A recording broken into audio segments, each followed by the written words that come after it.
Who doesn't love restaurant quality food? Especially at home, a fraction of the price, and only 30 minutes to cook. I'm going to tell you how now. Don't forget, whenever we want to start cooking, we're going to preheat our oven or skillet. In this case, we're going to do both because we're going to use both.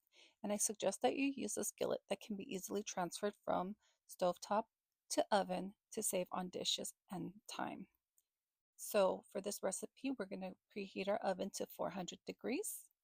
We're going to take 3 skinless chicken breasts and I sliced them down the center to make them thin. Now this is going to make them cook a bit faster, which is exactly what we want for this fast meal. This recipe called for both oil and butter in the skillet, so I added 1.5 tablespoons of butter as well as 1.5 tablespoons of extra virgin olive oil to the skillet.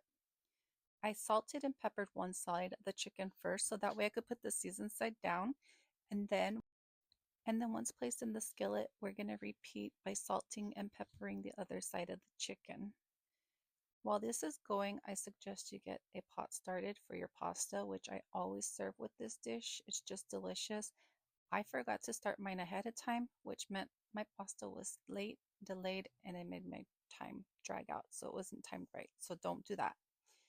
So as you can see, these are browning quite quickly. It only takes about 3 to 4 minutes on each side to do this.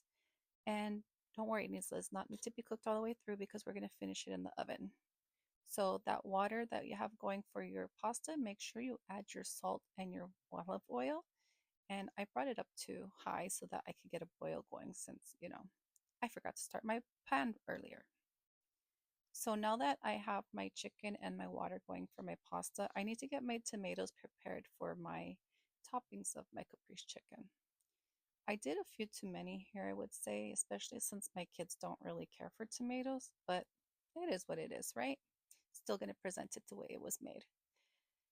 Now, here we have just a regular jarred pesto sauce. Any brand works, as long as it's a basil pesto, and you could add as little or as much as you want. We like the flavor of pesto, so I added plenty. They suggest 1 to 2 tablespoons per chicken breast, but that's really a matter of taste to us.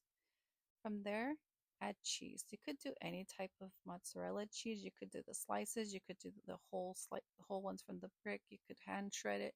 However you get it, I bought pre-shredded, and that's what I went with. There's no limit to how little or how much cheese you need to put. Just like with your basil, for us in this house, it's about taste, and we like our pasta and our chicken cheesy. Why not, right? Once you've got them covered in cheese, you're going to go ahead and top them with your tomatoes.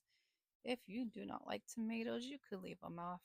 My kids sure wish I did, but I don't know. I just can't resist putting them on there. It's just so pretty, right? Especially the colors together.